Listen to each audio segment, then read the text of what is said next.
বিশালগড় থানাধীন দীনদয়াল চৌমুহনী এলাকায় বিপুল দাসের সাথে ঝামেলা হয় তার ভাতিজা অজান্ত দাসের। দুজনের মধ্যে মারপিট হয়।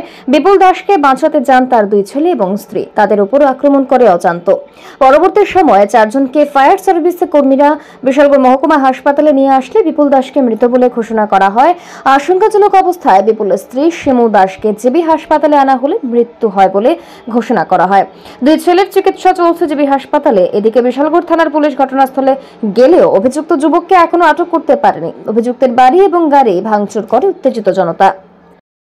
এই ফায়ার সার্ভিস নিয়ে এসেছে চারজন পেশেন্ট। এদের নাম হলো শিমু দাস, জয় দাস, কিষান দাস, বিপ্লব দাস মনে না বিপ্লব দাস ব্রড ডেড কন্ডিশনে এসছে।